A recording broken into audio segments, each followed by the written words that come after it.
El mensaje de hoy es la profecía de Daniel. Séptima parte. Pues vamos a continuar nuestra serie de mensajes aquí en Daniel capítulo 7. En el primer año de Belsasar, rey de Babilonia, vio Daniel un sueño y visiones de su cabeza en su cama. Luego escribió el sueño y anotó la suma de los negocios. Hasta ahora en el libro de Daniel, las visiones los veía el rey y Daniel los interpretaba. Comenzaba con el rey Nabucodonosor, que tuvo un sueño y ni siquiera se acordaba del sueño. Y Daniel tuvo que decirle el sueño y también la interpretación, para evitar la muerte de todos los sabios de Babilonia que el rey había mandado matar, porque decían ser sabios y no le podían decir el sueño que se le había ido. Y es símbolo de la raza humana que aún en nuestro estado caído sabemos que hay un propósito por nuestra estadía aquí en la tierra y la mayoría de los seres humanos no lo tienen en cuenta, no se acuerdan. Aún en las situaciones de mayor depravación, es como si el Señor seguiría enviando buenos sueños a la raza humana en respuesta a su inquietud de querer saber por qué estamos y qué es lo que va a pasar en el futuro. Luego, más adelante, vino más visiones. Y la última era en pleno fiesta del rey Belsasar, cuando la Escritura dice que vino una mano y hizo una escultura sobre la pared. Comenzaron viendo sueños sin poder retener la información. Después vino otro sueño de una estatua inmensa que fue destruido con una piedra no cortada con manos. Y la estatua representaba todos los imperios que iban a venir en el mundo. Y por fin, antes del final de Babilonia, la revelación que Dios le dio no era un sueño, ni siquiera una visión. Era en la realidad del día que vino una mano y esculpió sobre la pared de mármol y hizo temblar todos los cimientos del palacio. Y tuvieron que traer a Daniel para la interpretación. Pero ahora comienza otra serie de revelaciones, directamente a Daniel. La primera serie representa lo que Dios revela al hombre inconverso, al hombre en su estado natural. Todas las personas, de todas las edades, en todas partes, la Escritura dice que no tienen excusa, porque aún la misma naturaleza demuestra la gloria de Dios. Y pasan por alto por no tener sabiduría para poder interpretar las cosas que nos rodean. Pero ahora Dios comienza a dar la revelación a Daniel. Y Daniel es una persona que en este libro representa lo que el Señor está haciendo en el hombre nuevo. El comienzo de la nueva creación es el Señor Jesús. Y Daniel, que quiere decir que Dios es el juez, es una representación del Señor Jesús. Cuando el rey veía a Daniel, el rey decía que él veía a Dios. Daniel era una representación de Dios. El Señor Jesús dijo a sus discípulos que si hubieran visto a Él, entonces también habían visto al Padre. Cuando le preguntaron por el Padre. ¿Cómo así? Si no es posible en nuestro estado de carne y sangre ver al Padre. Pero vino el Señor Jesús y la Escritura dice que Él fue el templo de Dios, siendo Dios, pero también Él fue la morada para que su Padre morara en Él, a través del Espíritu. Y que el Señor Jesús no vino a hacer su propia voluntad, sino a hacer solamente la voluntad de su Padre. No vino a hablar sus propias palabras, ni a hacer sus propias cosas. Vino a hablar lo que el Padre estaba diciendo, y vino a hacer lo que el Padre quería que se hiciera. Y Daniel es símbolo de esto. Pero el cuerpo de Jesús es ahora mayor. Ahora se llama el cuerpo de Cristo. Y el cuerpo de Cristo, según la Escritura, es de muchos miembros.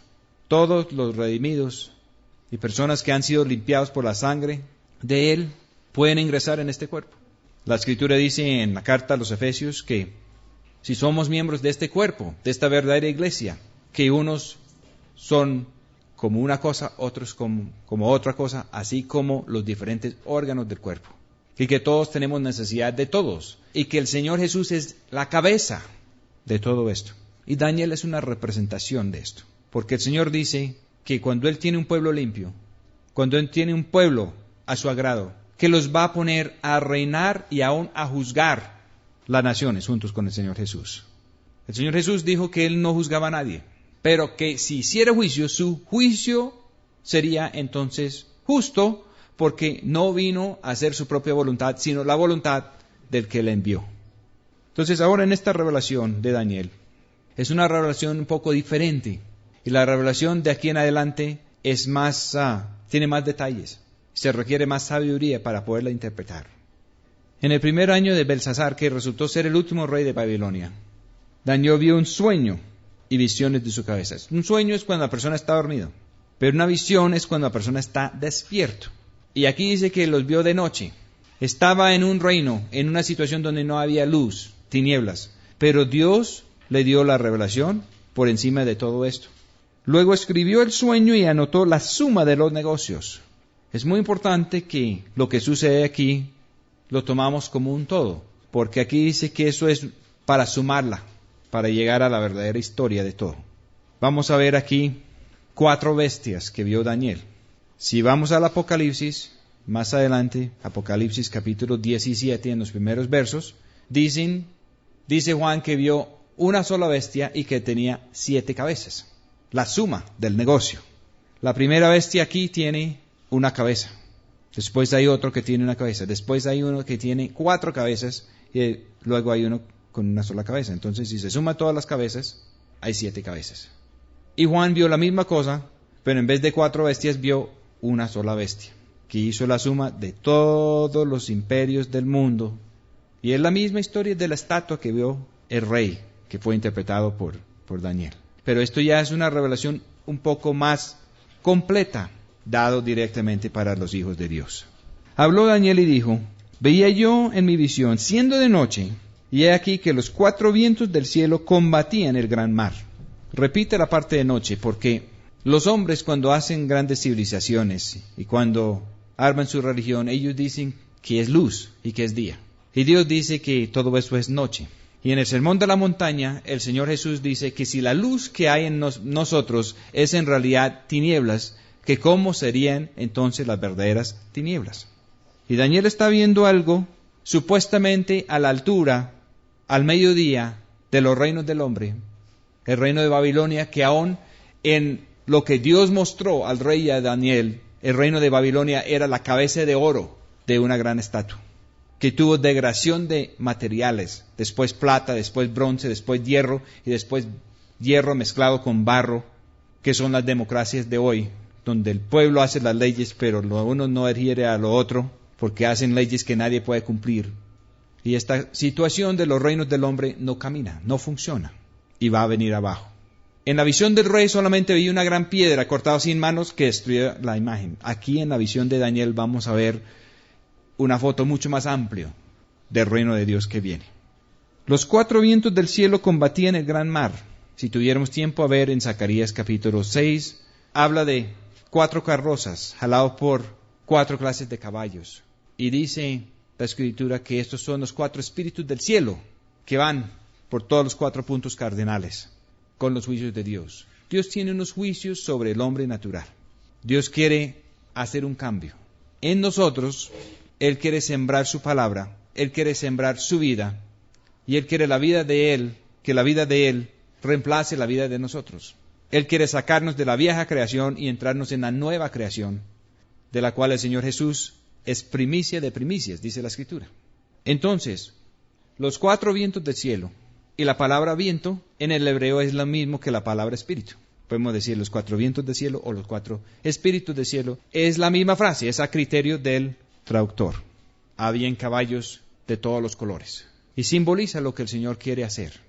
Si comparamos los caballos de Zacarías 6 con los de Apocalipsis 6, hay un cambio en el color de uno de los caballos y hay un cambio en su orden de presentación. En el antiguo pacto no era posible comenzar con la santidad, con ser separado para el uso exclusivo de Dios. Primero tenía que haber la aplicación de la sangre y lo de la ley.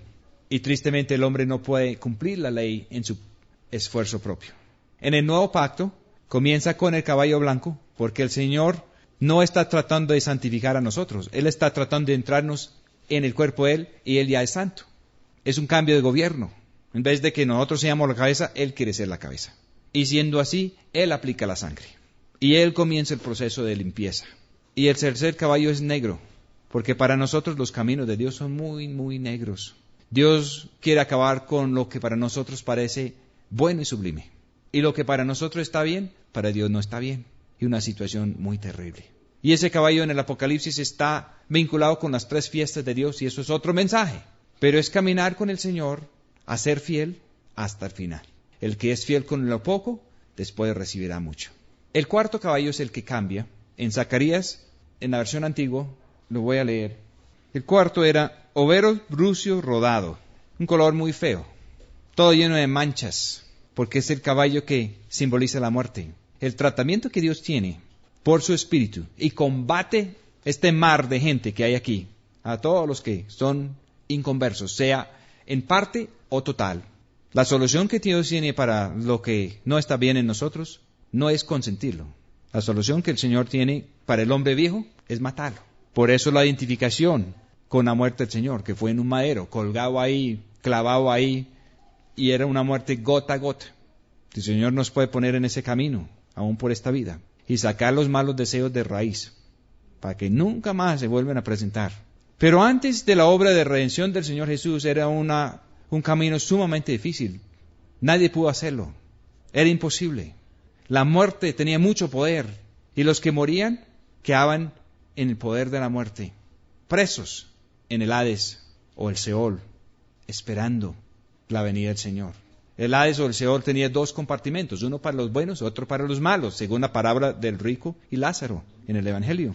Y el Señor rompió la cárcel y los que eran de Él los llevó a estar con Él. Y ahora el apóstol Pablo dice, para ser ausente este cuerpo es ser presente con el Señor. Y la foto en el Apocalipsis 6 es las almas de los que han sido degollados, de los que han perdido su propia cabeza para estar bajo la autoridad de Él, no están en el Seol, están bajo el altar del cielo, bajo la provisión que ha hecho el Señor Jesús a través de su vida, que es lo mismo que su sangre. Y en el Apocalipsis capítulo 6, el color no es overo rucio rodado.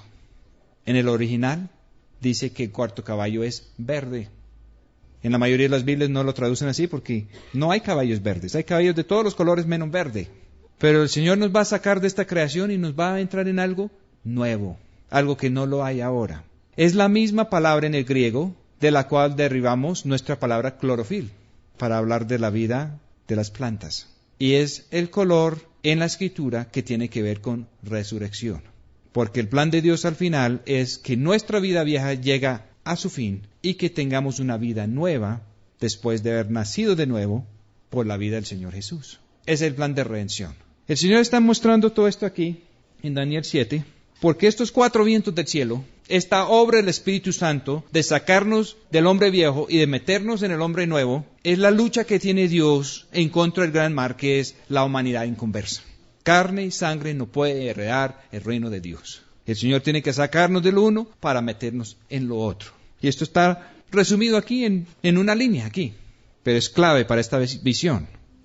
Los 4 vientos del cielo están combatiendo el gran mar. Dios está ante un mundo de humanidad caído, ofreciendo su plan de redención y con todo el poder de su Espíritu para implementarlo. Y el modo de salvación en el Antiguo Testamento es exactamente igual que en el Nuevo Testamento. Lo uno está mirando adelante y el otro está mirando atrás a algo que ya es un hecho. No hay nadie salvo, ni ninguna parte, que no sea salvo por el Señor Jesús. Y es por la vida de Él. La Escritura está muy claro. En Romanos 5, 10 y en adelante dice que somos justificados por su muerte. Su muerte nos pone otra vez en la posibilidad de entrar en contacto y en comunión con Dios. Pero dice que seremos salvos por su vida. Si la vida de Él no está en nosotros, no hay salvación. El que tiene el Hijo tiene la vida. El que no tiene el Hijo no tiene la vida, dice el Evangelio. Y Él viene como cabeza, como autoridad, como Señor. Entonces, después de ver esto en el verso 3 de Daniel 7, y 4 bestias grandes, diferentes la una de la otra, subían del mar. En la Escritura la bestia es símbolo del hombre natural, con sus apetitos carnales. El rey Nabucodonosor tuvo que aprender una lección en la cual Dios lo sacó de su palacio, de su trono, y entró en una locura, en una especie de demencia, y comió pasto como un buey, y le fue dado corazón como de bestia en vez de hombre. Y eso es lo que está pasando con la humanidad en general. El hombre no está en un proceso de evolución hacia ser una superraza. Está en un proceso de degeneración en todos sus niveles, aún en la genética. Y lo que tenía antes de hombre, lo está perdiendo. Y el hombre bajo sus propios recursos, se está volviendo más y más animal, más y más bestia. Y no es sino ver los noticieros y los titulares de los periódicos para ver la clase y cantidad de bestialidades que el hombre comete a nivel mundial. Esta situación va en aumento. Y aquí hay una bestia para cada uno de los 4 reinos. En los idiomas originales, la palabra rey y la palabra reino era lo mismo. Es el contexto que determina, porque el rey y el reino era lo mismo. El reino es todo lo que pertenece al rey. Puede ser personas y puede ser también territorio. La primera era como león y tenía alas de águila. Yo estaba mirando hasta tanto que sus alas fueran arrancadas y fue quitada de la tierra y se puso en gestas sobre los pies a manera de hombre y le fue dado corazón de hombre. Es en realidad una bestia, es en realidad un hombre caído. Tiene todavía mucha apariencia de nobleza. 2 de los animales más nobles son el león y la águila. Y tenía la capacidad de volar, tenía acceso al ámbito celestial. Pero ¿qué pasó? En Babilonia quisieron ese acceso celestial por su propia cuenta, edificando la torre de Babel. Es una bestia. El hombre caído es una bestia, pero quiso pararse en sus 2 pies y hacer de cuenta que era hombre. A decir que la sabiduría del hombre es lo que vale. A decir que iban a ser un gran nombre y reunir a todos en ese nombre para evitar otro juicio del cielo, como el diluvio.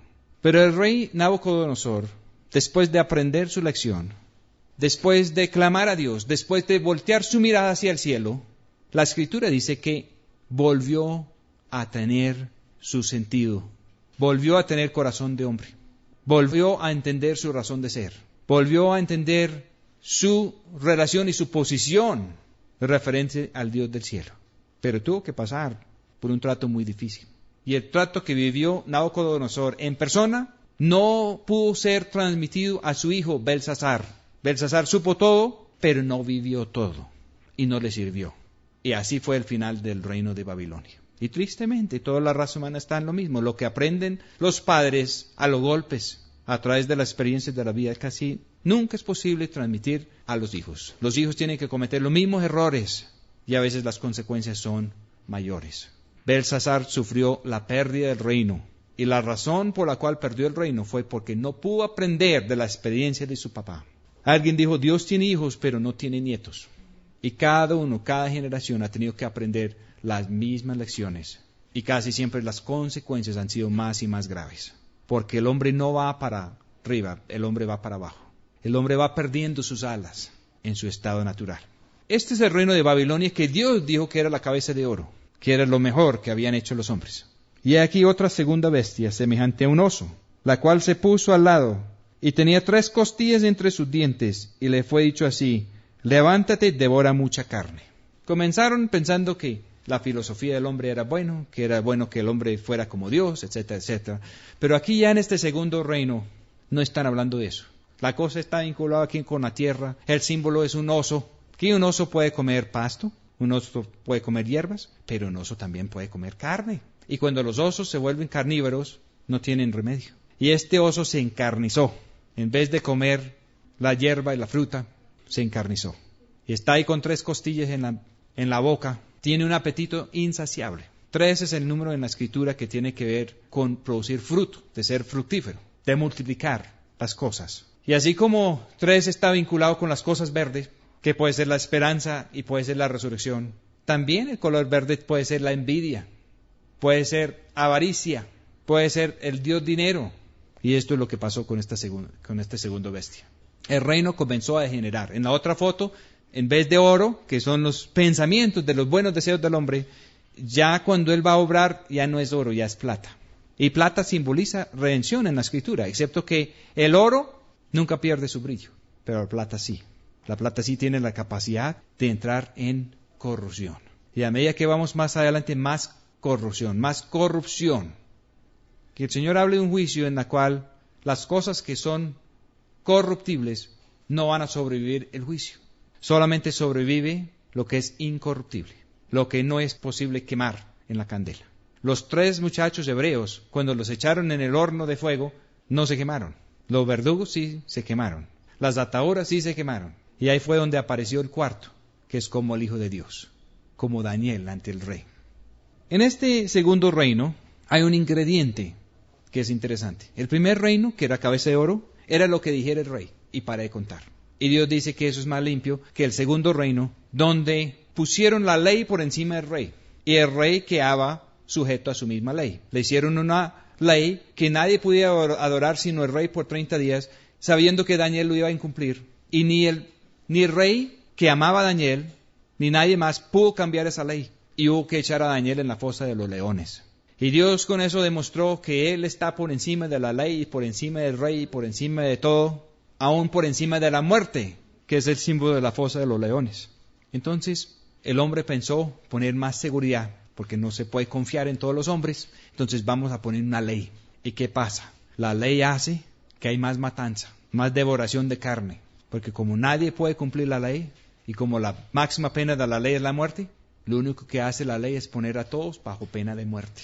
Y esta bestia sigue devorando carne. Y lo que debería de ser la esperanza y la resurrección se convierte en avaricia. Y el hombre no puede servir a dos señores. No puede servir al Dios del cielo y al Dios dinero. Después de esto yo miraba y he aquí otra, semejante a un tigre.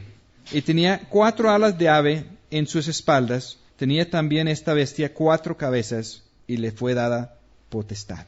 La bestia se va volviendo más salvaje. Este tercer rey o tercer reino es lo que comenzó con Alejandro Magno, de los de Grecia. Y ellos metieron otros ingredientes. Ellos agregaron a la parte ejecutiva, los medios y los persas metieron la parte legal, judicial, y lo pusieron por encima del rey. Y ahora llegan los de Grecia y abren la parte legislativa y comienzan a escuchar a todos los hombres libres de la ciudad.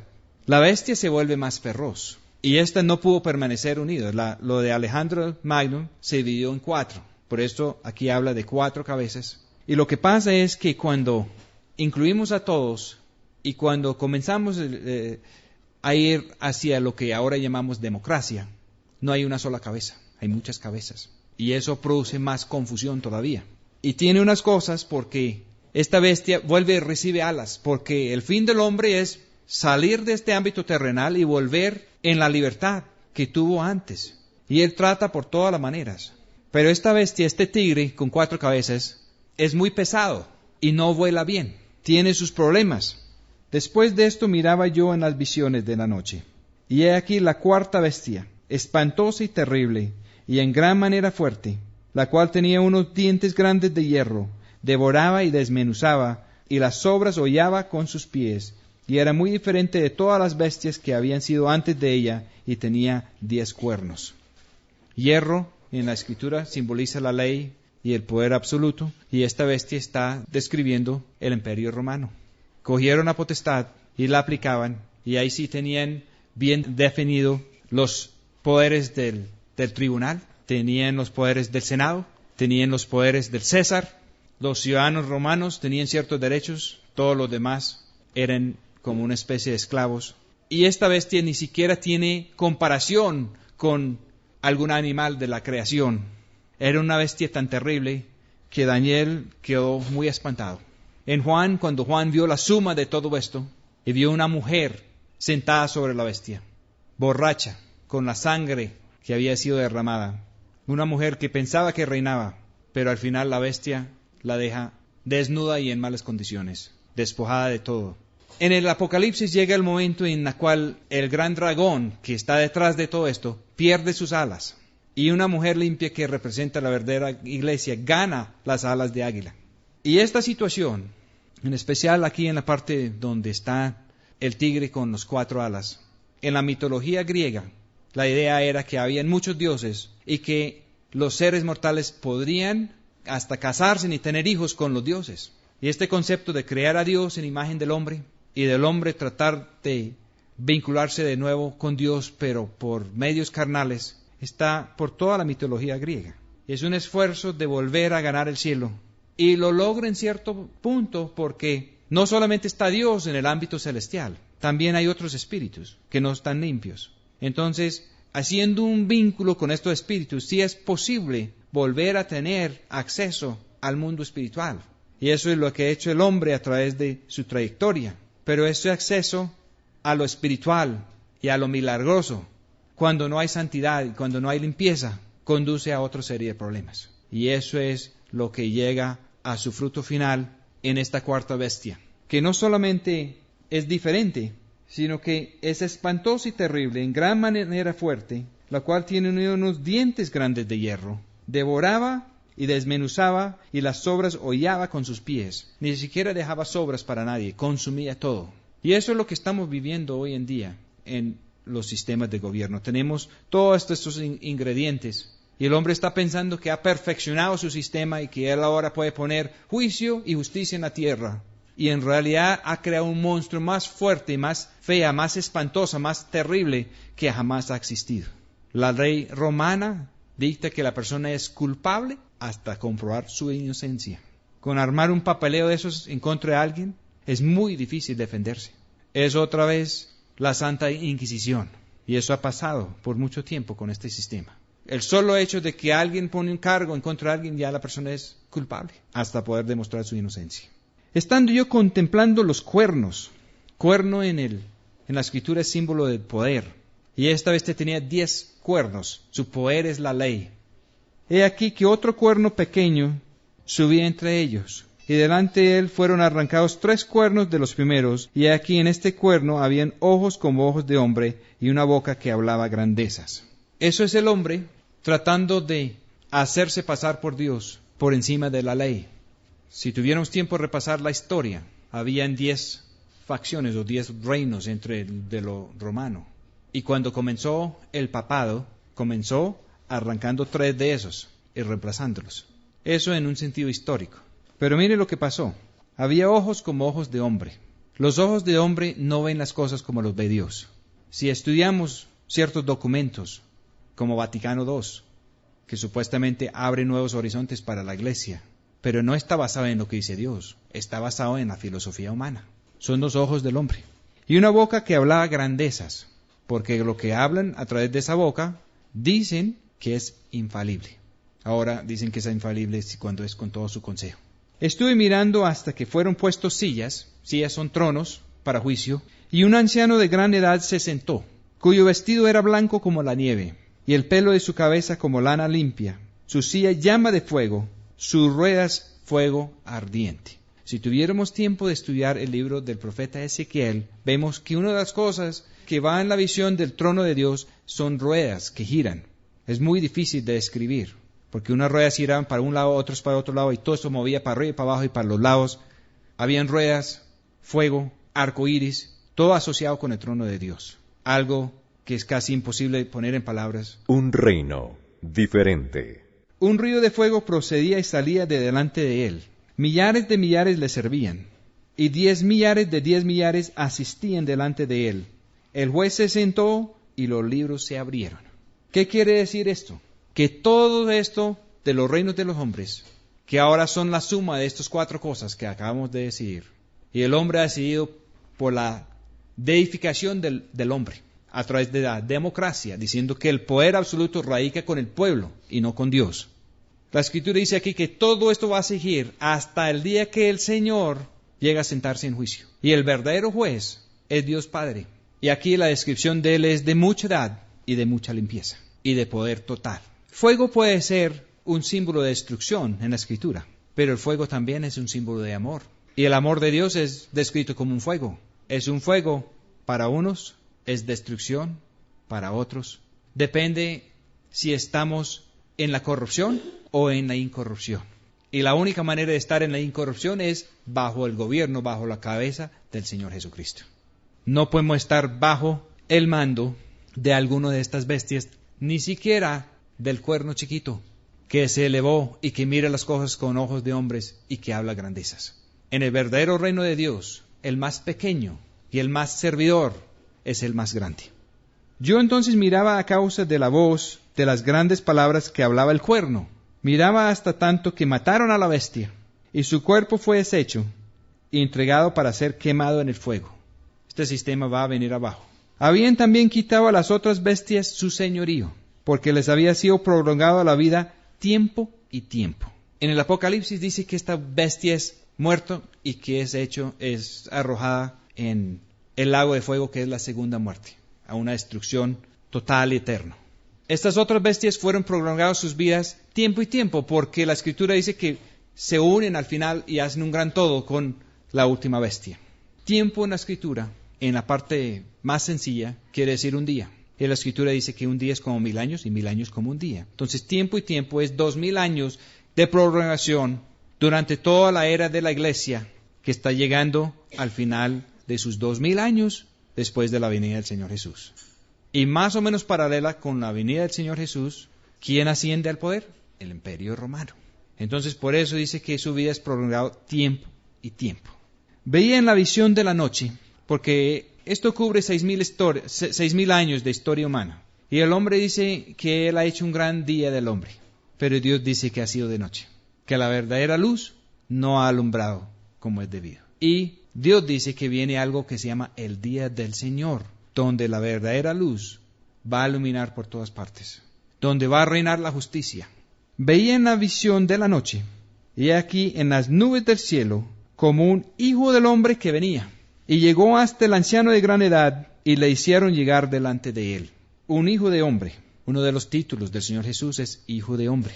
Está vinculado con un concepto a través del Antiguo Testamento y que llega hasta el Apocalipsis 12, que se llama el hijo varón. Un hijo que nace libre en vez de esclavo. Después de que Adán perdió la vida y la libertad que Dios le dio, el siguiente hombre que nació libre fue el Señor Jesús. Y nosotros tenemos la posibilidad de nacer libres en Él. Y se forma este hijo varón de muchos miembros, algunos están naciendo todavía. Y en el Apocalipsis capítulo 6, cuando las almas que están debajo del altar preguntan al Señor hasta cuándo va a intervenir, Él dice que hasta sea completo el número. Hasta que este hijo varón, este hijo de hombre sea completo. Este cuerpo de Cristo de muchos miembros. Y cuando comienza el juicio, una de las primeras cosas que pasa es que llega el hijo de hombre y se presenta. Es hecho llegar delante del trono. Y es cuando llega el Señor Jesús con sus muchos hermanos y comienza a participar en el juicio. El juez es Dios Padre, pero Él comienza a delegar el juicio.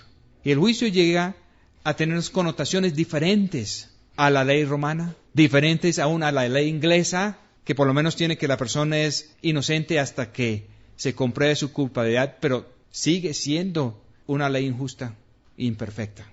El que maltrata a un hijo de Dios, o que desea matar a un hijo de Dios, Apocalipsis capítulo 11 dice que tendrá que sufrir entonces la misma pena. Que esas personas, cada uno dicta su propia sentencia según cómo han tratado a los representantes de Dios.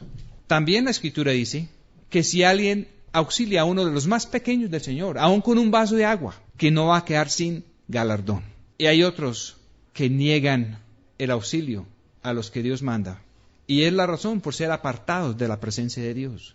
El Señor dice, es porque estuve desnudo y no me vistieron, tuve hambre y no me dieron de comer. Y dirán, pero Señor, ¿cuándo te vimos así? Y Él les dirá, cuando se portaron así con el más pequeño de los míos. Es un juicio basado en otro criterio, donde cada uno es según sus propias palabras y sus propios hechos, basado en el fruto que ha producido. Dicen que si reciben a alguien porque es un enviado de Dios, porque es profeta, recibirá entonces galardón de profeta. Y que nosotros, si somos limpios y parte de Él, podemos participar en el juicio. Imagínense, si estamos parados ahí y están por hundir a alguien que tiene una lista terrible de cosas que hizo, y se para alguien a decir, espera un momentico, yo fui a tal parte en nombre de Dios y esta persona me recibió bien. ¿Qué pasaría con el juicio? Yo no sé. Muchas personas quieren decir, tal persona está salvo, tal persona está perdido. Nosotros no estamos en condiciones de decir eso. Solamente Dios ve los corazones. Y el juicio que viene sí va a ser justo.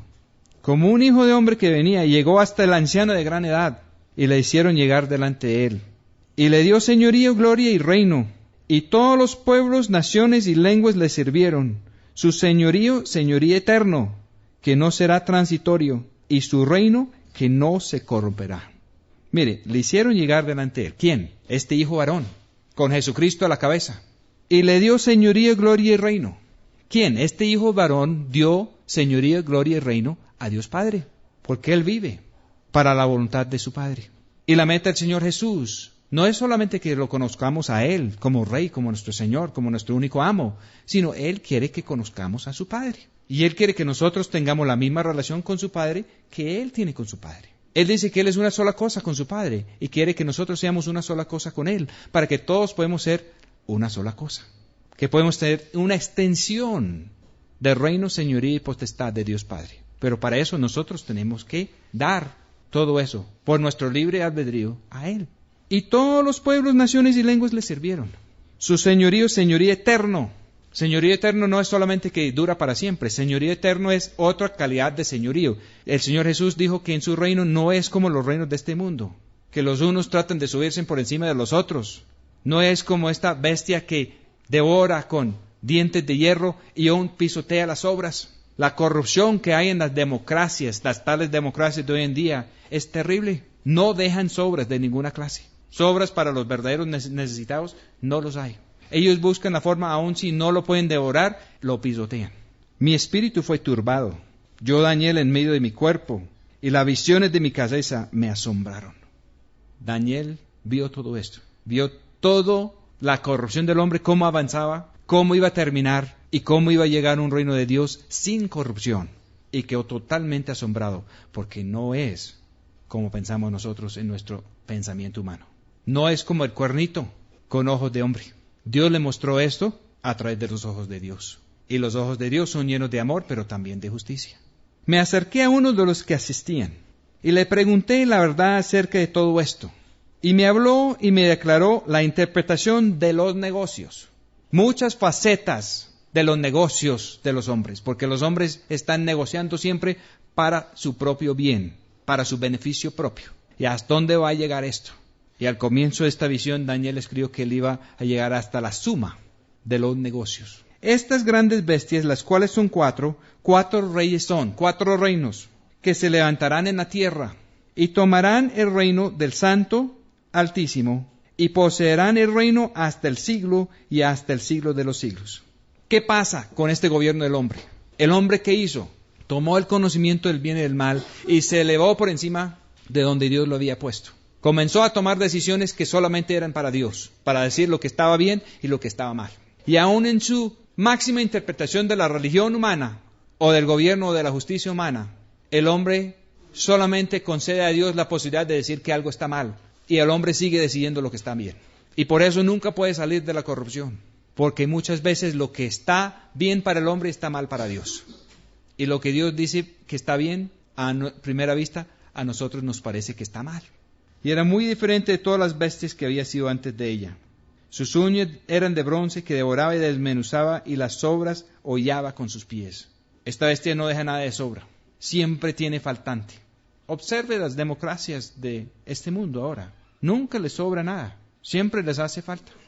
Asimismo, acerca de los 10 cuernos que estaban en su cabeza, ponen a la ley por encima de todo, y de ahí derriba su poder. Y del otro que había subido, y delante del cual había caído 3, quita la capacidad de producir fruto. Y este mismo cuerno tenía ojos y boca que hablaba grandezas, y su parecer era mayor que el de sus compañeros. El que mira solo con la luz del hombre, y el que habla grandezas. Y en estas democracias los más grandes son los que hablan las grandezas más tremendos. Y hablan un poco de grandezas que ni siquiera pueden cumplir. Y miran todo desde el punto de vista de hombre. Y las iglesias están permeadas con esto, la política está permeada con esto, y la parte económica está permeada con esto. Y es la misma bestia que tuvo su origen allá en Babilonia, antes de la Torre de Babel. Y vi yo que este cuerno hacía guerra contra los santos y los vencía. Los que tienen el poder de las cosas de este mundo no admiten a la persona que es limpio delante de Dios. Esa persona no es compatible, ni en lo económico, ni en lo político, ni en lo religioso. Hasta tanto que vino el anciano de gran edad, y se dio el juicio a los santos del Altísimo, y vino el tiempo, y los santos poseyeron el reino. Cuando llega este hijo varón delante del anciano de gran edad, y ellos le entregan todo, y también reciben todo. Y el Señor no entrega todo a estas personas al comienzo. Y es el gran error que se ha cometido en tantas partes, de tratar de buscar las cosas de este mundo en nombre de Dios, y de tratar de revolver la política con lo religioso. Revuelven la política y lo religioso, y terminen también revuelto en lo económico. Y lo económico de este mundo trae una corrupción muy grande. Y nunca han podido salir de la corrupción, porque están tratando cosas corruptibles y buscando cosas corruptibles. El Señor permite que los suyos reciben esto en el tiempo final, no en el tiempo inicial. Dijo así: la cuarta bestia será un cuarto reino en la tierra, el cual será más grande que todos los otros reinos, y a toda la tierra devorará, y la trillará, y la desmenuzará. Y los 10 cuernos significan que de aquel reino se levantarán 10 reyes, y tras ellos se levantará otro, el cual será mayor que los primeros, y a 3 reyes derribará. Todavía existe la posibilidad de que en adición al escenario histórico que ya mencionamos, que puede haber un escenario al final de los tiempos con un último dictador del mundo. No sé, es posible. El Señor tiene abierto muchas posibilidades aquí. Pero ya el mundo entero está en manos de los que busquen el beneficio propio y los que busquen fomentar y sostener y sacar adelante el sistema de este mundo, que es una manera de hacer las cosas para el beneficio propio del hombre, y no está dirigido a buscar la voluntad de Dios. Y hablará palabras contra el Altísimo, y a los santos del Altísimo quebrantará, y pensará en mudar los tiempos y la ley, y serán entregados en su mano hasta tiempo y tiempos y el medio de un tiempo. Un día estuve con el padre García Herreros contemplando la publicación de un libro, y el libro iba a tener escritura: los 10 mandamientos, el sermón de la montaña, capítulo 13 de la primera carta a los Corintios, etc. Y el padre García Herreros me hizo sacar en limpio los derechos humanos de la Revolución Francesa. Y los traje y me llevó al huerto que él tenía para oración, y íbamos a orar, a pedir al Señor que nos mostrara dónde colocar eso, si al comienzo, si en la mitad o si al final del librito de la Escritura. Y estuvimos con los derechos humanos en unas hojas blancas ahí delante de nosotros orando, cuando vino una paloma y voló por encima a gran altura y nos bombardeó con estiércol de paloma justo en el centro de los derechos humanos. Y quedó salpicado el padre de pies a cabeza, las gafas, la ruana, y yo con un pañuelo tratando de limpiarle todo eso. Y él me miró y le miré y no dijimos nada, sino él cogió los derechos humanos y los tiró a la basura y me dijo que sacara eso así. Pero ahí vino otro problema, porque había que llevarlo para que la persona encargada de aprobar eso metiera el imprimatur y el Nils Obstat de la iglesia a la publicación que estuvimos haciendo. Y a pesar de que habíamos sacado todas las citas de la Biblia católica, de una Biblia católica muy buena, traducido del padre Chekel, que es tal vez una de las Biblias católicas más fiel que conozco, no fue aprobado nuestra petición. Y la persona que fue delegado, el sacerdote que fue delegado a revisar eso, me dijo: es que esto no se puede publicar porque se va a crear una gran confusión. Porque en el catequismo los 10 mandamientos son diferentes que en la Biblia. Y las personas van a mirar esto, van a mirar los 10 mandamientos que usted sacó de la Biblia del padre Chekel y lo van a comparar con el catequismo y van a pensar que la iglesia ha cambiado de la ley de Dios y ha cometido un gran error. Y eso no puede ser. Tuve que regresar al padre García Herreros con esa noticia. Y no voy a nombrar quién hizo esa determinación. Pero la decisión del padre García Herreros era que publicáramos el librito sin la aprobación oficial de la iglesia. Y él hizo una dedicatoria diciendo que el que cumpliera los 10 mandamientos de Dios, se cumplía entonces su deber con su prójimo. Y hablaba de deberes y no tanto de derechos. Y sabemos que si nosotros vamos a cumplir con nuestro deber de cumplir la ley de Dios, que la ley de Dios es eterna, dice la Escritura, que es imposible en nuestro propio esfuerzo, buscando nuestro beneficio propio.